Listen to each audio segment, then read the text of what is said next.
Welcome, everyone. This is Coaching in Session. My name is Michael Rearden, and I will be your mindset coach today. And today we're going to be talking about how to transform your life the easy way.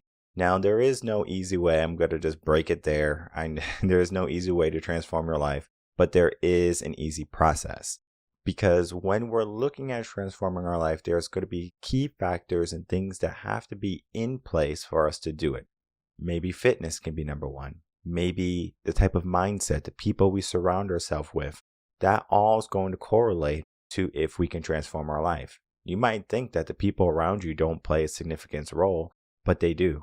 If you have a bad partner, bad family members, bad friends, you're going to find that you're going to be less active and more prone to comfort and to complacency. So you need to make sure that you can rise from the ashes of your failures and from the moments of pity, of selflessness, of low self-worth. Whatever you're struggling with, you can begin to change that result today. You can change that circumstance today. Many people live life with and through their circumstances. They move like sheep. They're just like corralled by a shepherd, and the shepherd doesn't know what they're doing. Or they're corralled by a shepherd dog, and the shepherd dog has never been trained to corral sheep. So what's happening is everyone's just kind of gradually going closer and closer to a cliff, and eventually all those sheep that have been corralled will have no choice but to leap to their demise. But we have an option today. We can choose to be people who don't simply follow the crowd. We can be people who have a say in what we can accomplish and what we do in our days. We can attain our dreams. We can transform our life. Not everyone is going to want to live that life, because it's not going to be a life that is as easy as living in complacency or living in fear. That's easy because you don't need any action. You don't need any courage. You don't need any confidence. You can just be what you are. And whatever you are, whatever comes, that is what you are. That is what you get. But many people, they want the good life. Many people, they want good things in their life, but yet they don't do the actions. Yet they don't do the things that are going to change their life. So how can we begin to change our life? How can we begin to start to ask the right questions? Where do we begin to look? That is what we're going to be talking about today in the interview with Clifford Starks and myself. Clifford Starks is a transformational coach, and he's going to be helping us understand, learn, and transform our life. So let's get into that interview with Clifford and myself. Welcome, Clifford Starks, to Coaching in Session. How are you doing today? Doing well. Thanks for having me. I appreciate it. Of course. Thanks so much for coming on today. I have you on as a transformational coach, and you have a great history. We are going to be talking about that in a minute. But when we look at leadership, when we look at mindset, when we look at personal growth and development, it all stems from an upbringing of discipline. And you have great discipline. We are going to be talking about that, as I said. But without me talking about your whole biography, let's get into that. Please tell the people who you are, what you do, and how you help. Yeah, my name is Clifford Starks. I'm a transformational coach. I focus on helping business leaders scale and grow their businesses. And the way I do that is a variety of thinking about things differently and also marketing in a way that matters to the people that they serve.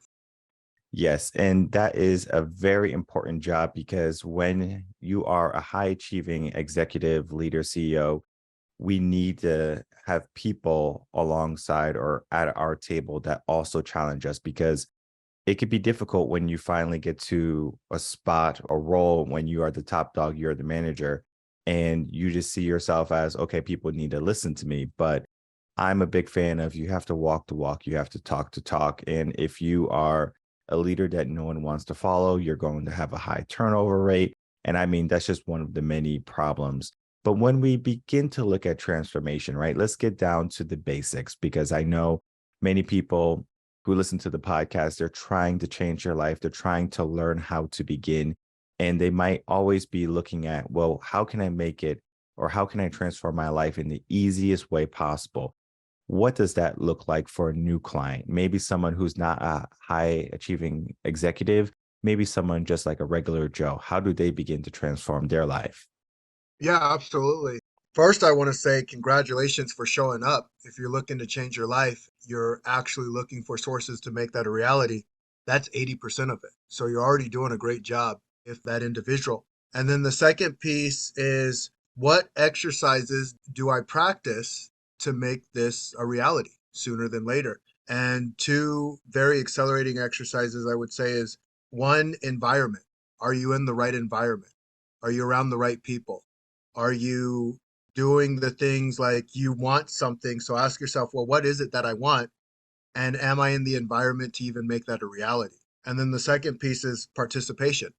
And so when you're participating within that environment, you're growing into the person that you want to grow into to become the person you want to become.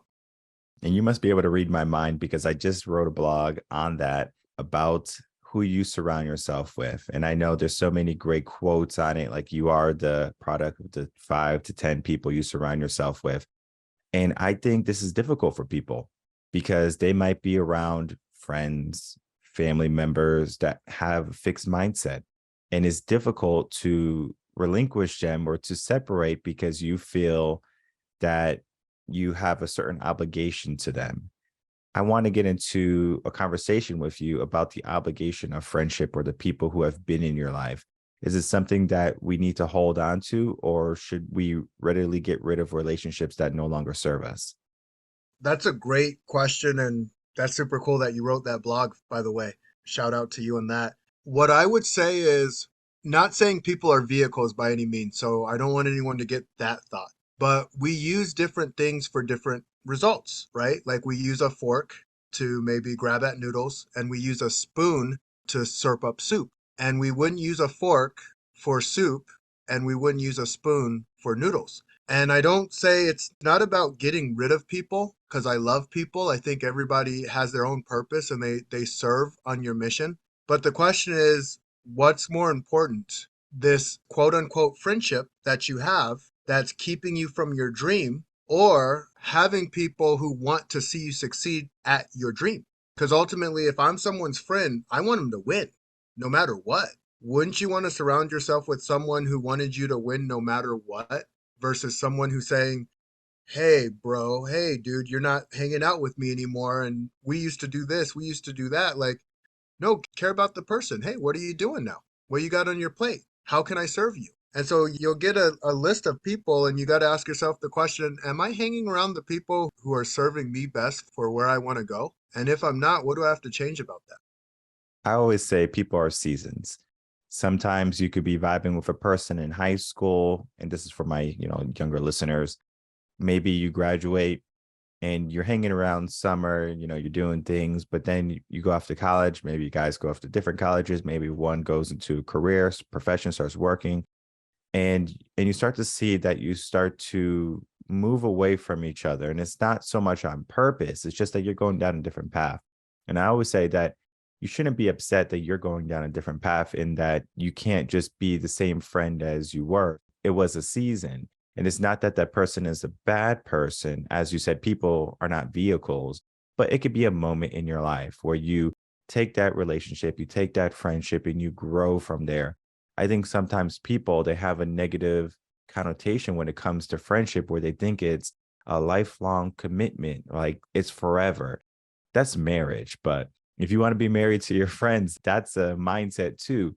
But when you have friends and you have peers and you have mentors and you have coaches, those people are going to help build you up. What I have found is that if you try to hold on to these said friends that are not on the path or going where you want to go or have the same mindset as you're going to find that you're going to have a lot of hardship along the way.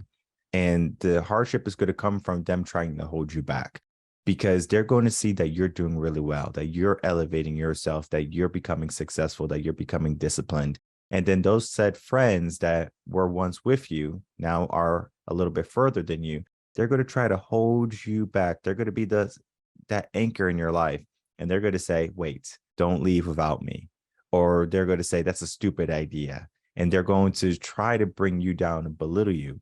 But when you surround yourself with people, as you said, how can I serve you? How can I let you win or make you win? That's the right types of friendship. But there's a lot of wrong friendships where people allow these friends to be toxic, to be anchors in their life, how can we start to discern those relationships? Because I know it's hard when you have a bond, especially blood family, and difference between someone like yourself who's uplifting, serving. How can I serve you? How can I help you be successful? I want to see you succeed and I know you want to see me succeed. Versus today, most friendships, I would say the majority of them are, how can I win? And I'm not so much worried about my other friends. So I want to get into a conversation on that. Yeah, I love how you said have a bond. And there's a saying, blood is thicker than water. And a scholar actually retranslated that to the blood, sweat, and tears that you go through with someone is thicker than the water of the womb. And so, what that brings to me is when you go through enough with somebody, you're going to be more attached to that person. Now, that can be a good thing or a really bad thing. If you're bonded to someone that served you at one time and no longer serves you in the way that you need to be served, now it's about, are you willing to break the bond? And I would be lying to say if it was just easy. Because if everything was easy, everyone would be millionaires, everyone would have six packs, everyone would be doing what they're looking to do. The world is a challenge, but what is challenging now can become easy later. And so we got to really, really define what is it that we want and really call ourselves out. Coaches are great at that, by the way. I've been coached since I was very, very young. I actually coach naturally by myself just because I've been around so many coaches on my journey. So that's one thing is like ask yourself, be intentional and say, am I doing the things that I really need to be doing to be where I want to be? Or am I just used to the comfort? And we all get used to the comfort sometimes in one form or another. Netflix, video games, other things, consuming things that don't really necessarily serve us. Because we're not taught how to effectively use these brains, right? We're taught the basics of what life, unquote, life is. And then we're set out into the wild. It's like, all right, go figure it out. Go do your thing. Good luck. And you start seeing like, holy crap, this game was harder than I thought that it was. But what's really, really cool, it's not about working harder.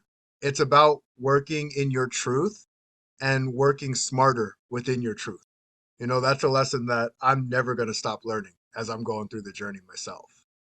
Yeah, it's difficult sometimes for people to move through life and they don't have a decent outside voice helping them along the way. And I say decent because there's not going to be a perfect answer sometimes for every solution. Sometimes it's going to be a trial and error type of thing because I don't know a person. I don't know what type of passions you have truly. Like you can tell me what you want to tell me, especially like for clients. Sometimes I have clients lie to me. And I'm like, why are you lying to me? Like, I want to help you. Tell me everything. Tell me the truth, right? I'm not going to go on Facebook and on social medias and blast you. Like, that's not my role. My role is to help you the best I can. And we have been lying to ourselves for so long because, as you said, life is not easy.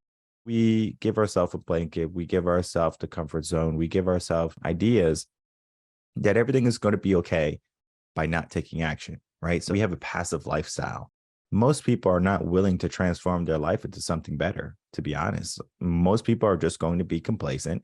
They're going to take their 9 to 5, they're going to live in their rat race, and they're going to wonder why they're not happy. And they're going to hope and wish that someone can come save them. They're going to hope and base their life on luck and circumstances when they should be taking control. As you said, you have been a person who has been coached for quite a long time, and each of those coaches have instilled something within you. I find that regardless of the coach, each coach has a level of wisdom that they can instill in you. You don't have to pick just one, you could pick several. What is a question or some advice that a coach from your past, or maybe a coach of today, if you have a coach today, that has helped transform your life? For me, it's so interesting because life's really simple and complex all at the same time. And I think the best coaches that I've had were the ones who could see me and the ones who could hear me. Really, really see me and hear me. And they did that by actually doing it. One of my bigger struggles was being overweight. I was an overweight kid. I really, really loved food. I was addicted to it. And I got into athletics because I wanted to prove that I could beat this thing. And then after I beat the first thing, there was another thing to beat. And then I got into a space where you just, you flow. You let, you become a creator and a powerful creator. What my coaches instilled in me is they let me know that I could be and do whatever I wanted to be and do. Now, I had other coaches who gave me a reminder that yes, although I can be and do anything and everything, I can't do it all at once. It's about figuring out, okay, you want to do that? Which one are you going to pick? What are you going to choose? Because we're given 24 hours a day. And if we're trying to kind of do a bunch of stuff, we're stretching ourselves so thin, we end up getting nothing done. And so I got better and better at prioritizing. And I got better at prioritizing and using leverage. And that was on my entrepreneurial journey. And I learned how to, oh, I can use a team. And oh, a team can support me. And holy crap, I can apply pressure to something and they'll apply pressure with me to make something even more magical, something more powerful than it would have been by if I would have just applied pressure by myself. And so I've had so many coaches on my journey who ultimately the biggest lesson I could say is awareness. Because when you know what you can do and you know what you can't do, that's power. Because now you can utilize it. You can say, oh, well, I want to be able to do this. I want to be able to utilize this thing I couldn't do before. Or I can't do it, but I know someone who can. Yeah, awareness is key. I always say you have to be able to walk the walk and talk the talk, especially if you're a coach. I hold my words there to a flame. I make sure I do them too. For example, as a mindset coach, I do many different types of coaching styles, relationship coaching, career coaching, things along those lines. And I would relinquish any of those coaching if I cannot show up in those coaching. For example, relationship. I'm married 3 years, have a child together, and we have a great relationship. I don't have to say that we're happily married and things like that. I don't have to tell people I'm married. I don't have to post pictures on social media. We just are good, right? I don't see that changing. Of course, I know the 7 year itch and there's going to be hiccups and there's life circumstances that can always get in the way, but communication is going to be there. And if I can fail, or if I do fail in my relationship and I'm no longer able to sustain my relationship for whatever reason, maybe infidelity, just not showing up, keeping good communication, to be honest, I will take that relationship coaching off my website and I won't do it anymore because I messed up. And I would still write blogs and things along those lines to talk about where I messed up so people can learn from my mistakes. And I know there could be an aspect of teaching people this is where I messed up. I know there's a famous, a very popular divorce attorney, and he was married and he's divorced now. He's able to give people, he wrote a book, bestseller. He's able to do that. But at the same time, he's not looking for another relationship because he understands the implication of marriage and relationships today. And so he's like, I'm staying away from that. I already told my wife, I was like, listen, I was like, till death do us part. If this doesn't work, I'm not getting married again. I don't care if I find love. I don't, it's just not going to be because I hold myself to a high regard if I cannot walk the walk and talk the talk of that commitment till death do me part, then I have no right to train people in that because there are people who commit to marriage, who are there through the thick and the thin. Those people, I believe, should be the forerunners in teaching people how to have a strong, healthy relationship. Yes, I failed. You can learn from my mistakes, but use that as a stepping stone to get to the person who's doing it every single day. That's just my 2 cents on that because I want to get into the question of we talked about what makes a good coach. We talked about the good questions. We talked about the awareness, about coaches that can see you, can see the possibilities within yourself. But I want to ask, well, what is a bad coach? Because sometimes you can get a bad coach. There's so many life coaches today in the world, so many transformational coaches, I'm sure, that you work with, deal with, see, and you might say, well, they're not my cup of tea, or maybe they shouldn't be anybody's cup of tea. What would you say makes a bad coach? And it might not be one thing, it could be several things.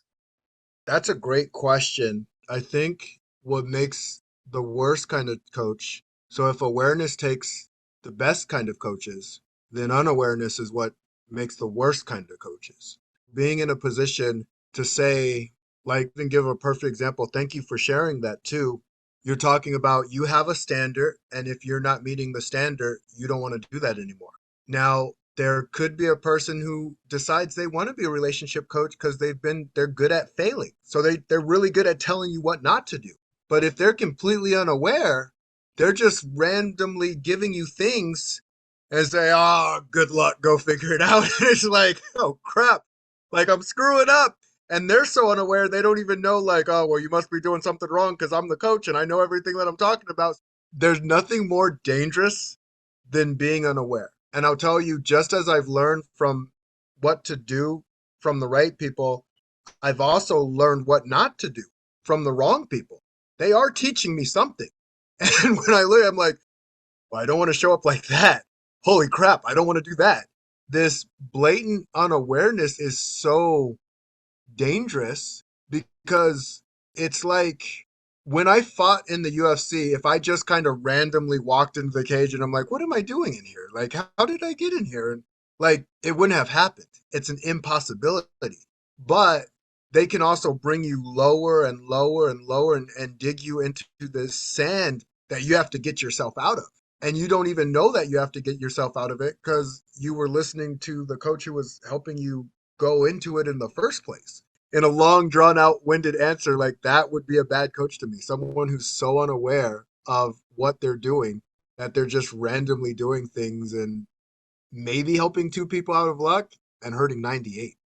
When I started the podcast, I quality control is really big for me in the podcast. I choose all my guests. I do all the interviews, of course, and I make sure after the interview is done that it was a quality interview, not just like sound and things along those lines, but this person can help somebody. If this person cannot help somebody, they do not air.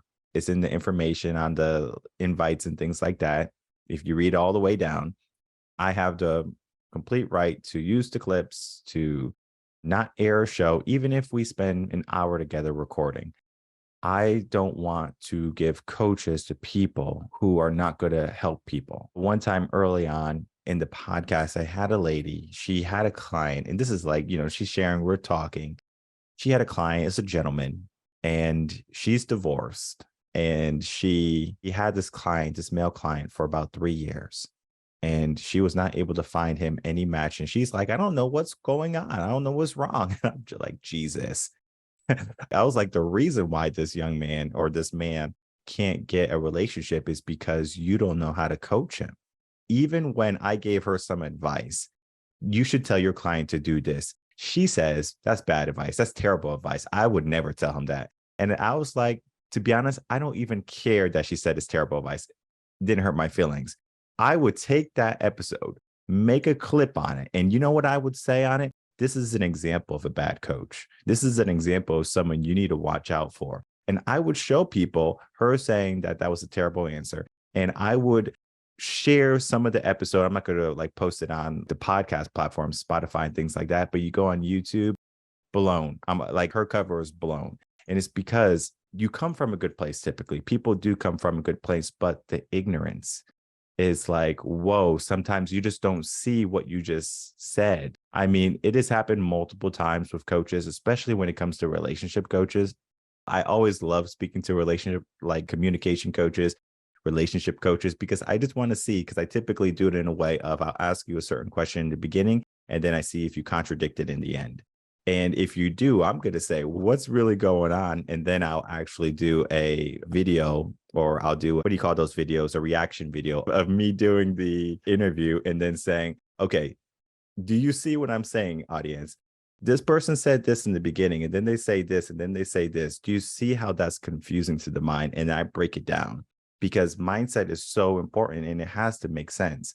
Because if you have someone who's just kind of throwing things out there, yeah, that's going to be a bad coach. Another example of a bad coach, to me at least, is someone who tells you what to do. Like, for example, you need to do this, like buy crypto and buy NFTs and stuff like that. Yes, to a certain extent, you want someone who, like a financial advisor, and they're guiding you along the way. But for example, I always give a path. You got A or B. This is true from a kid, a child to an adult. When you have a choice, you have power. I always give a choice, and it might be a small choice. Hey, do you want to go with this tie or that tie for your date? And it might be literally just one tie with circles and like one was diamonds. It might not be a big difference, but you get to make that choice. And I find that when you can make good choices, then you can start to transform your life. How can you help people start to make choices for themselves when they might be reliant on you as a coach because they trust you, they rely on you, but then also you want to teach them how to fish, not just feed them every single day? Yeah, no, I mean that powerful. What I'll say, like it emotionally hits me personally, even the question, because I'm really good at giving people choices. And I had hurt me deeply because I had one of my clients angry at me because she wanted me to make the choice for her. And she was like, you need to tell me what to do. I knew what she needed to do. And she's like, well, why didn't you to tell me these things? Don't you understand this? And I go, no, it's not my place to tell you what to do. Because it's easy to tell a person what to do after the fact. It's easy to tell a person, hey, you should have dodged all those punches and then hit them with these punches. So like, should I have done that? I didn't know to do that. Thank you. But when they're in it and someone feels like they're forced to do something, they'll almost always go to the opposite anyway. For her to say that, it was, as you were talking about seasons, sometimes those seasons suck. They hurt. I didn't want to lose her as a client. I really cared about her. I care about my clients like my friends. They're the same thing. But yeah, it just, I had to do what was right. And what was right was giving option. And she chose the wrong option, but such is life. Be one day, I'm 42 now. I've had people who have said things, been really, really upset with me, and 3 years later they come back and they go, I'm ready now. I can't, and it does suck. It sucks. We like to be liked by the people that we are around. We become bonded to them. And I can't change who I am to be bonded to someone. I can't lower my standard to be bonded to another person. And either they get it one day or they never get it. I am lucky enough to say that the people that I've connected with have eventually gotten it, and I hope this client eventually gets it too. But you're right, it's not a game. This is real serious stuff. We're playing with people's minds. To do it ethically, to do it honorably, it was actually kind of scary because I didn't realize how much power we really had when you really think about it. The psychology behind it all. It's a lot of power. And it's scary because anyone can call themselves a coach. I'm a coach. It's like, oh crap. And I went through a process of starting to understand, okay, I get this game now. People just need the paradigm shift that they need in the moment that they need it. And either they see that I did it or they don't. My people are going to find me when they need to find me. And so I just spread my message in every way that I can so the right people can find me. And that's a great place to be in too, because you want to help them, you do everything for them, but then you also understand that they might not be ready for what they need to do. It's similar to lifting, right? Like you're not going to tell a 7-year-old to, lift 225. Probably not a healthy option. Depending on where you are in your life, you might have to build yourself up. If you're 300 pounds obese, we're not going to put you on the Stairmaster at level 20. That's probably not the right place to begin. You have to look at you, figure out where you need to begin. And sometimes you might have a overinflated ego. We can adjust that, but sometimes you do need to learn. You have to go through those mistakes. And I mean, I have learned from my failures more than I do from my successes. So when we make a mistake, when we don't have that W, I start to pay attention more. And so when my clients, they go through a choice that they make and they make the wrong one and they have a hiccup or they do something wrong and they're like, I remember you kind of hinting at this and I still did it. And then now it was just like an epiphany hit them more so than I said, all right, I don't want you doing this. Okay. It was just like, I don't recommend this. And then sure enough, they do it anyway. They're like, now I know. Now I understand. It's that moment there of transformation. And that is where I believe coaching is so powerful because, as you said, we do have a tremendous amount of power over their mind. And our goal should be to transform them into the best possible mindsets that they can have so they can get the life that they want and the life that they should be living. I do want to say that like our conversation was a deep conversation of transformation and of coaching. It wasn't a blanket one of just talking about what you do as a transformational coach, but understanding that coaching is not a game. Coaching is something that is a deep dive into the mindset of a person. And the people who are ready to make serious changes in their life, get a coach, get a mentor, get a guide, someone who has did it, is doing it, or will do it with you, because that right there is going to show you that it is possible. As we begin to wrap up, I would love to get some final words from you, and then please tell the audience where they can find you. First off, thank you so much, Michael. I appreciate you having me on, and I hope your audience found a lot of value through this. My final words is in life, we're all doing the best that we can. And they say life will hit you with a feather and then a baseball bat and then a semi truck. I've been hit by a few semi trucks myself. And just as you were saying, you've learned some of your best lessons from your failures. Well, you're not the only one. But I do say this, I look to get hit with as many feathers as possible on the journey. I want to learn the lessons quick. I don't want to get ran over. I want to make life as easy as possible, and I want to do it the same for others. So if you're tired of getting hit by semi trucks and bats, let's connect. The best way to get a hold of me is either on Facebook, Clifford Starks, and you can also get a hold of me on LinkedIn. I'm in the process of building out my website, but if you just post, I'm a fighter, we'll connect. Because to me, I don't even think I said a fighter to me is someone who's willing to go after their dream. That's all it is. Someone who's willing to say, I'm going to stand for my dream, for my reality, for what I know that I can achieve. And if you don't know you can achieve it, let's have a conversation because there's something in there that's saying that you can't. It's just BS, though. Again, thank you, Michael. Many people are living dreams that are not their own. The white house with the white picket fence and, the two kids and the dog and a cat. Whose dream is that truly? Maybe you don't like cats. You should have two dogs instead of a cat. But we were given something when we were very young. And some of those limiting beliefs can stop us from ultimately realizing our dreams and that we can do things.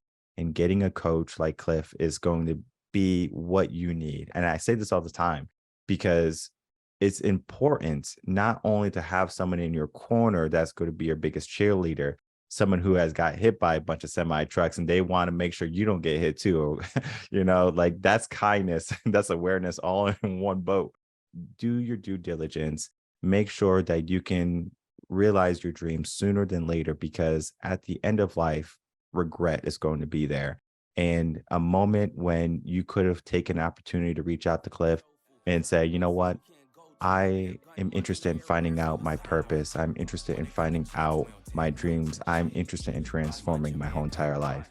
Begin here, begin with Clifford.